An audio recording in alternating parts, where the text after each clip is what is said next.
Right. Purushottam Reddy గారు, ఏంటి sir రాష్ట్రంలో జరుగుతున్నటువంటి అరాచకాలేంటి, దౌర్జన్యాలేంటి, దాడులేంటి, హత్యలేంటి, పట్టపగలు ఏ రకంగా ఆ రోజు కౌంటింగ్ ముగిసిన క్షణం నుంచి మొదలైంది, ఇంకా కంటిన్యూ అవుతూనే ఉంది. ఆఖరికి ఏ స్థాయికి వెళ్ళిపోయిందంటే చంద్రబాబు నాయుడు లాంటి వ్యక్తే ఆఖరికి శ్వేతపత్రం రిలీజ్ చేయలేక పారిపోయేంతలా, ఆయనే పారిపోయేంతలా, ఆయన పవర్ పాయింట్ ప్రజెంటేషనే సిగ్గుపడేంతలా, ఆయన చెప్పేటటువంటి అబద్ధాలే సిగ్గుపడేంతలా, ఆయన ఇచ్చేటటువంటి శ్వేతపత్రమే సిగ్గుపడేంతలా ఆయనే మొత్తం పవర్ పాయింట్ ప్రజెంటేషన్ సెటప్ మొత్తం ఎత్తుకొని పారిపోయారు. ఈరోజు ఆయనే పారిపోయారు. ఆ స్థాయిలో ఈరోజు వెళ్ళిపోయిందంటే ఏంటి పరిస్థితి? ఈశ్వర్ గారు, అందరికి నమస్కారం. బేసిక్ గా మీరు ప్రారంభంలో ఒక మాట అన్నారు, మొదట కొమ్మలు తర్వాత మొదలు అని. అది చెప్పడానికి బాగుంటుంది కానీ హెచ్చరించే వాళ్ళు అది ప్రజాస్వామ్యంలో ఇంతవరకు ప్రూవ్ కాలేదు. అందరినీ ఎలిమినేట్ చేసేసి రాజకీయాలు చేస్తామనే ధోరణి ప్రపంచంలో ఇంతవరకు ప్రూవ్ కాలేదు సార్. కానీ వారి మనసులో ఉండే విషయం గురించి చెప్తున్నాను. ఇదొక మాట. మనకి ఆయన మాట్లాడారు కదా, ఎవరు ఇప్పుడు స్పీకర్ గారు అయ్యన్న పాత్రుడు గారు ఏం మాట్లాడారు? జగన్మోహన్ రెడ్డి ఓడిపోయారు కానీ చచ్చిపోలేదు అంటే వారి మనసులో ఉండేటటువంటి భావం ఏ రకంగా టీడీపీ నాయకుల మనసుల్లో ఒక విషం ఉందో నాయకుల్ని చంపేయాలి అంటే ఫస్ట్ కార్యకర్తల నుంచి మొదలు పెట్టుకుంటూ పోతే నాయకుల వరకు ఆఖరికి జగన్మోహన్ రెడ్డి గారి వరకు ఎవరిని వదలరట. వాళ్ళ ఆశ ఉండొచ్చు కానీ అది ఆచరణలో ప్రపంచంలో రుజువు కాలేదు. ఎందుకంటే ప్రతిపక్షం ప్రజల్లో ఉంటుంది. పార్టీ అనేది ఒక రూపం తప్ప ప్రతిపక్షం ప్రజల్లో లేకుండా ప్రతిపక్షాన్ని చేస్తే మీరు సక్సెస్ అవుతారు. అంటే మంచి పరిపాలన ఇవ్వడం, చేసిన వాగ్దానాలు అమలు చేయడం, ఇవి చేస్తే ప్రతిపక్షం ఆటోమేటిక్ గా వీక్ అయిపోతుంది. దాన్ని భౌతికంగా ఎలిమినేట్ చేయాల్సిన అవసరం లేదు. పద్ధతిగా పరిపాలిస్తే ప్రతిపక్ష పాత్ర తగ్గిపోతుంది. ఖచ్చితంగా మీరు అనుకున్నట్టు లక్ష్యం సాధిస్తారు. కానీ ఆ వైపుగా ఆలోచించడం వాళ్ళకి మొదట చూడాలి. 2 ఘటనలు ఈరోజు వైటీ మా చిత్తూరు జిల్లా ఉమ్మడి చిత్తూరు పొంగునూరు పల్నాడు ఏరియాల ఈ రెండు సంబంధించి ఒక మౌలికమైన అంశం ఏంటంటే రాజకీయ పార్టీలుగా అన్ని రాజకీయ పార్టీలకి రాజకీయ బాధ్యత ఉంటుంది. కానీ అధికారంలో ఉన్న రాజకీయ పార్టీకి పాలనా బాధ్యత కూడా ఉంది. తప్పించుకోవడం కుదరదు. ఎందుకంటే ఇప్పుడు ఉదాహరణ పల్నాడు ఏరియాలో జరిగిన ఘటన ఏం చెప్తున్నారు? ఇద్దరు మధ్య ఉన్నటువంటి పాత వైరాలు, 2 వాళ్ళ వైసీపీ అని, 2 కాసేపు నిజమనుకుందాం. పబ్లిక్ గా చంపడం కరెక్టా కాదా, చంపితే ఏం చేశారు నేను అనట్లేదు. పాయింట్ ఏంటంటే ఆ ధైర్యం ఎట్టు వచ్చిందని. అంటే పబ్లిక్ ప్లేస్ లోకి వచ్చి చంపేంత ధైర్యం ఎందుకు వచ్చింది? పల్నాడే కేసు స్టడీ చేసుకుంటే ఈశ్వర్ గారు మొన్న ఎస్పీలు ట్రాన్స్ఫర్ అయినారు. బహుశా మహేష్ రెడ్డి గారు కూడా అవగాహన ఉంటుంది. మల్లికా కార్గ్ గారిని ఎస్పీగా పెట్టారు. ఎలాంటి పరిస్థితుల్లో పెట్టారు? అత్యంత గందరగోళమైన పరిస్థితుల్లో పార్టీల మధ్య వైర్యాలు, గొడవలు, ఏమవుతుందో తెలియనట్టు వాతావరణం ఏర్పడిన పల్నాడు ఏరియాకి ఎస్పీకి వచ్చి వితిన్ 1 వీక్ లో ఛాలెంజ్ చేసి ఫార్మ్గా వ్యవహరించడం వల్ల ఈ రోజు వరకు ఒక ఘటన జరగదు అక్కడ. ఆఫ్టర్ మల్లికా కార్గ్ గారిని ఏ బాధ్యత గల ప్రభుత్వాన్ని ఏం చేయాలి అనుకుంటూ కొనసాగించాలి. ఒక సెన్సిటివ్ ప్రాంతంలో ఎందుకు పల్నాడుకి ప్రత్యేకంగా ఎస్పీగా కొంతమందిని వేశారు? ఎలక్షన్ కమిషన్ వేసారు. అదే వైసీపీ వేసింది కూడా కాదు. మల్లికా గారి వైసీపీకి అనుకూలమైన ఎస్పీ కూడా కాదు. మా తిరుపతిలో ఉంటే 6 రోజులకి ట్రాన్స్ఫర్ చేశారు వైసీపీ గవర్నమెంట్. నేను వ్యతిరేకించాను. పాయింట్ ఏంటంటే ఒక ఫర్మ్ గా పనిచేస్తున్న ఒక ఎస్పీ గారిని బదిలీ చేయడం అనేది ఇట్లాంటి ఘటనలకు కారణం అవ్వలేదా అధికార పార్టీ ఆలోచించుకోవాలి. ఒక ఘాట్లోకి రావాలి కదా. 5-6 నెలల పాటు వచ్చుంటే ఎందుకు కొనసాగింది? 1 నెలకి ఎందుకు ట్రాన్స్ఫర్ చేయాలి? ఒక ఎస్పీని కనీసం 2 ఏళ్ళు పెట్టే అలవాటు ఉంది కదా రాష్ట్రంలో. ఎలక్షన్ కమిషన్ పెట్టిన ఎస్పీ కదా, ఒక సెన్సిటివ్ ప్రాంతం కదా. అట్లాంటి ప్రాంతంలో ఇంకొక ఇప్పుడు కొత్తగా ఎస్పీ గారు చేయలేరని నేను అన్నాను. ఆమె కన్నా బాగా చేయొచ్చేమో. బట్ నా పాయింట్ ఏంటంటే ఒక గాల్లో పడుతున్న వాతావరణంలో ఆమె ఎందుకు అకస్మాత్తుగా బదిలీ చేయాల్సి? దీనికి ప్రభుత్వానికి ఎంత నష్టం? ఈ రోజు భౌతికంగా వైసీపీ కార్యకర్త మరణించుండొచ్చు, వాళ్ళ పార్టీ నాయకత్వానికి బాధ కలిగి ఉండొచ్చు, వాళ్ళ కుటుంబానికి బాధ కలదు, సమాజం బాధపడచ్చు. కానీ అల్టిమేట్ గా ఇట్లాంటి ఘటనలు ప్రభుత్వానికి తీరని నష్టాన్ని చేస్తాయి రాజకీయంగా అనేది కూడా అధికార పార్టీ గుర్తించాలి. ఇక్కడ మా పుంగునూరు సంగతి చూస్తే రైతులు వెళ్ళి రిప్రజెంటేషన్ ఇవ్వడానికి ప్రయత్నించారు. 2 పాత గొడవలు ఉన్నాయి. నా పాయింట్ ఏంటంటే రిప్రజెంటేషన్ మిథున్ రెడ్డి గారు అధికారంలో ఉన్నాడు. ఏం చెప్తారు ఆయన రిప్రజెంటేషన్ ఇచ్చి? ఒక నష్టపరిహారం ఇవ్వాలంటే ఏం చేయాలి? అధికార పార్టీకి ఇవ్వాలి. ఒకవేళ మిథున్ రెడ్డి గారు లేదా వాళ్ళ తండ్రి పెద్దిరెడ్డి రామచంద్ర గారు తప్పు చేస్తుంటే ఆయన పైన విచారణ ఇప్పించండి. ఇప్పుడు విచారణ ఎదుర్కొనే స్థితిలో వైసీపీ నాయకులు ఉన్నారు కానీ పరిష్కరించే పరిస్థితిలో ఉన్నారు ప్రభుత్వ తరఫున గవర్నమెంట్ రిప్రజెంటేటివ్. ఇంకా ఆయన దగ్గర పోవడం ఏంటి? రైతులు చర్చించడానికి ఆయన ఎవరు చర్చించడానికి? ఈ రోజు ఒక ప్రతిపక్ష పార్టీ ఎంపీ, దట్టు పుంగునూరు సంబంధించి ఇద్దరు వాళ్ళే, పెద్దిరెడ్డి రామచంద్రారెడ్డి వైసీపీ, మిథున్ రెడ్డి గారు వాళ్ళ తనడే వైసీపీ. ఇద్దరు పుంగునూరు నియోజకవర్గానికి పబ్లిక్ రిప్రజెంటేటివ్.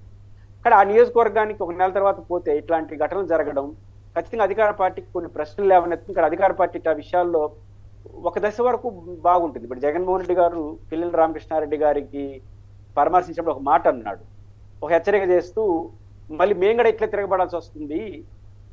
ఎప్పుడు 2029 గెలిచిన కాదు, ఇప్పుడే తిరగబడి ఇప్పుడు పేషెన్స్ అనేది పిల్లికి కూడా ఒక ఇంట్లో వేసి కొడితే కొంచెంసేపు గొప్ప ఉంటుంది, మళ్ళీ బరికేస్తుంది. అవును బరికేస్తుంది, అదేం చేయలేదు, ఎందుకంటే అది బరకడం తప్ప చేత కాదు. అవును బరకడం చాలా ప్రమాదం, చంపేస్తే ప్రాణం పోతుంది, బరికేస్తే ఒళ్ళంతా నాశనం అయిపోతుంది. అవును కానీ ప్రజల్లో అసహనం వచ్చేసి లేనిపోయిన సమస్యలకు వస్తే ఇట్లాంటి పిల్లి సమాచారం వస్తుంది. కాబట్టి అది ఆ సమస్య రానికుండా చూసుకోవాల్సిన బాధ్యత అధికార పార్టీది. కాబట్టి అధికార పార్టీకి రెండు బాధ్యతలు ఉంది. రెడ్ బుక్ సంబంధించి లోకేష్ గారు ఏం చెప్పారు? ఇన్ ప్రిన్సిపల్ అధికారంలో ఉన్న వాళ్ళు చట్టానికి వ్యతిరేకంగా ప్రయత్నించిన వాళ్ళని, అధికారాన్ని అడ్డం పెట్టుకుని మమ్మల్ని ఇబ్బంది పెట్టిన అధికార పార్టీ నాయకులు చట్టపరంగా శిక్షించండి, ఎవరు వద్దన్నారు. ఆ రూట్ లో వెళ్లకుండా వ్యక్తుల చేతుల్లోకి వ్యవహారం వెళితే రేపు ఇది అలవాటుగా మారిపోతే ఎవరైనా వ్యక్తిగత కక్షలు ఎవరైనా ఒక పార్టీ కండు ఒప్పుకొని కొట్టేసి వెళ్ళిపోదాం అనుకునే పరిస్థితికి వస్తే రేపు లా అండ్ ఆర్డర్ ప్రాబ్లం ఏమవుతుంది? అది కూడా గమనంలో పెట్టుకోవాలి. కొన్ని గ్రామాల్లో కొన్ని చోట్ల మీరు అన్నట్టు ఇది అలవాటుగా మారిపోయింది, పోలీసులు ఏం చేయట్లేదని ఏదో ఒక గండువా వేసుకుని కొట్టేసినారు అనుకోండి, ఇట్లాంటి కల్చర్ వచ్చేసిందంటే రేపు ఎంత సివిల్ వార్గా మారిపోతుంది సొసైటీ. ఇట్లా వారిపోతే ఒకరొకరు కొట్టుకుని దశకొస్తే రేపు ప్రభుత్వానికి ఏమవుతుంది? నేనే అన్నిటికీ ప్రభుత్వాన్ని నేను లోకేష్ గారికి ఆపాంచి తలుచుకోలేదు, బట్ దీన్ని కంట్రోల్ చేసిన బాధ్యత మందే కదా. కంట్రోల్ చేయడానికంటే ముందు సార్, కంట్రోల్ చేయడం అనేది ఏ రకంగా పోలీసులకి పవర్స్ ఇచ్చి నిష్పక్షపాతంగా వ్యవహరించమని చెప్పి, కఠినంగా వ్యవహరించమని చెప్పి ఆదేశాలు ఇవ్వడం ఒకటి. రెండోది, ఒకవైపు దాడులు జరుగుతుంటే చంద్రబాబు నాయుడు కానీ, లేకపోతే లోకేష్ నాయుడు గారు కానీ, లేకపోతే పవన్ కళ్యాణ్ గారు కానీ ఒక్కరైనా సరే ఒక్క స్టేట్మెంట్ ఇచ్చి ఎవరూ కూడా భావోద్వేగాలకు గురి కావద్దనో, మనము హత్యా రాజకీయాలకో ప్రతీకారాలు తీర్చుకోవడానికో అధికారంలోకి రాలేదని కాను ఒక్క మాట మాట్లాడకుండా, ఒక్క స్టేట్మెంట్ ఇవ్వకుండా శాంతి భద్రతల్ని ఒక స్ట్రీమ్ లైన్ చేయడం సాధ్యమవుతుందా సార్? అంటే పార్టీ బాధ్యత నేను మాట్లాడదలుచుకోవాలి. ఇప్పుడు అదే పల్నాడులో మల్లికా ఖార్గే గారికి ఎవరు సలహా ఇచ్చినారు? ఎవరు ఆదేశించారు? లా అండ్ ఆర్డర్ పోలీసులకు ఒక ఇండిపెండెంట్ అథారిటీ కదా, ఐపీఎస్ ఆఫీసర్, ఐఏఎస్ ఆఫీసర్. అవును సార్, అలా ఉంటే వెంటనే బదిలీ చేస్తారు కదా. అది నేను ఉంటుంది, నేను అనేది అదే సార్, అలా ఉంటే బదిలీ చేస్తారు. కాబట్టి వచ్చే వాళ్ళు ఎలా ఉంటారు? చూసి చూడనట్టు వ్యవహరించే వాళ్ళు ఉంటారు. ఇప్పుడు నేను మల్లికా ఖార్గే వల్ల ప్రభుత్వానికి మంచి పేరు వచ్చిందా, వీళ్ళ వల్ల వస్తుంది రేపు మంచి పేరు? మంచి పేరు కాదు నేను అంటుంది అదే సార్, మంచి పేరు కోసమే చూస్తే అసలు ఇన్ని జరగవు. నెల రోజుల నుంచి జరుగుతున్నా మంచి పేరు కోసమే ఈ ప్రభుత్వం ఆలోచిస్తే ఇన్ని దాడులు, దౌర్జన్యాలు, హత్యలు, అత్యాచారాలు అసలు జరగవు. ఇది అలవాటుగా మారిపోతే పురుషోత్తం రెడ్డి గారు చేతిలో తీసుకునే సమస్య వస్తుంది. పురుషోత్తం రెడ్డి గారు, కింది స్థాయిలో తెలుగుదేశం పార్టీ గ్రామ స్థాయి కార్యకర్తల్లో కూడా పోలీస్ ట్రాన్స్ఫర్స్ జరిగిన తర్వాత మా ఎస్పీ వచ్చాడు మీ కథ చూస్తామనే మాటలు మాట్లాడుతూ ఉన్నారు. అంటే ఐపీఎస్ ఆఫీసర్స్ని అంటే ఫిట్ ఫర్ నథింగ్ ఫెలో కూడా మా ఎస్పీ వచ్చాడు మీ కథ చెప్తాను, ఆడియో క్లిప్పింగ్స్ ఉన్నాయి, మీ కథ చెప్తామనేటువంటి మా పరిస్థితి ఉందంటే ఏ స్థాయిలో పై నుంచి చంద్రబాబు నాయుడు, నారా లోకేష్ నుంచి గ్రామ స్థాయి, వార్డు స్థాయి కార్యకర్త వరకు కూడా గ్రాంటెడ్గా తీసుకున్నారంటే వాళ్ళు చెప్తా వచ్చింది మన ప్రభుత్వం వస్తే మీరు ఏమైనా చేసుకోవచ్చు, మీరు ఇన్ని కేసులు ఉంటేనే నా వద్దకు రావాలనేటువంటి అది బాగా వెళ్ళిపోయింది. దాన్ని వాళ్ళ మనసులోంచి తొలగించాల్సిన బాధ్యత క్లియర్గా చంద్రబాబు నాయుడు గారు క్లియర్గా ఆయన శ్వేతపత్రాలు విడుదల చేసేది కాదు, పథకాలు అమలు చేయలేక శ్వేతపత్రాలు విడుదల చేస్తూ ఉన్నారు. ఇది కాదు, ఇది లా అండ్ ఆర్డర్ని మెయింటైన్ చేయాల్సిన బాధ్యత మనది, ప్రతి ఒక్క కార్యకర్తది. ఇటువంటి ఆలోచన విధానం కరెక్ట్ కాదు. మరి అంత పెద్ద అనుభవజ్ఞుడు, అంత పెద్ద రాజనీతి శాస్త్రజ్ఞుడు అనేటువంటి అతను చెప్పాల్సిందే. ఇది అతను వచ్చి బయటకు వచ్చి మాట్లాడకపోతే ఈ హత్యలకంతా అతను బాధ్యత తీసుకోవాల్సిందే. మీడియా కానీ, విమర్శకులు కానీ, మేధావులు కానీ బయటకు వచ్చి మాట్లాడాలి. ఈరోజు ఈ 10 మంది ప్రాణాలు పోయాయి, 20 మంది, అది 100 మంది వరకు కూడా ఇది వెళ్తుంది. 100 మంది దాని ప్రతీకార దాడులు కూడా జరుగుతాయి. ప్రతి ఒక్క యాక్షన్కు కూడా ఈక్వల్ అండ్ ఆపోజిట్ రియాక్షన్ ఉంటుంది. తప్పనిసరిగా రాష్ట్రం రావణ కాష్టం కావడానికి ఎక్కువ సమయం పట్టదు.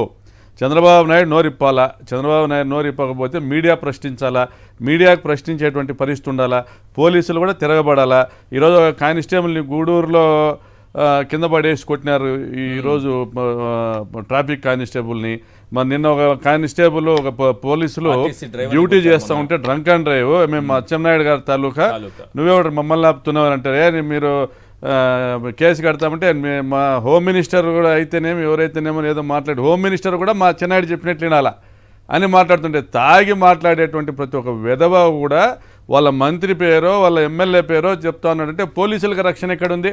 ఇంకొక దగ్గర మీకు పావలా వాటా, మాకు 75 పైసల వాటా అని రాజకీయ నాయకులు, తెలుగుదేశం పార్టీ లీడర్లు పోలీసు వాళ్ళతో మాట్లాడుతూ ఉన్నారు. పోలీస్ స్టేషన్ పై కూర్చొని మీటింగ్ పెట్టినారు. మీరు కలెక్షన్ చేయండి, 75% మాకు ఇవ్వండి, 25% మీకు తీసుకుని. అంటే ఈ ఒక పేకాట క్లబ్బులు కానీ మట్కా కానీ క్రికెట్ బెట్టింగ్లు కానీ వ్యభిచార క్లబ్బులు కానీ పబ్బులు కానీ విచ్చలవిడిగా ఈ రాష్ట్రంలో విష సంస్కృతులన్నీ కూడా ఈరోజు పురివిప్పి నాట్యం ఆడుతూ ఉన్నాయి. దాడులు, దోపిడీలు, దొమ్మీలు, కబ్జాలు, ఆక్రమణలు, పొలాలు కూడా వైఎస్ఆర్సీపీ రైతులు నాయకులు ఊర్లో వదిలిపెట్టిపోతే వాళ్ళ పొలాలు ఆక్రమించుకొని సేద్యాలు చేస్తున్నటువంటి పరిస్థితి కూడా ఉంది. చాలా ఘోరంగా దారుణంగా ఉంది. ఇటువంటి పరిస్థితి ఖచ్చితంగా కొనసాగితే తప్పనిసరిగా మీరు జగన్ గారు కానీ ఇంకొకరు కానీ ఎవరు చెప్పినా కింది స్థాయిలో ఆగేటువంటి పరిస్థితి కూడా ఉండదు. ఇంకొకటి కూడా ఉంది సార్, ఇంకొకటి కూడా మీరు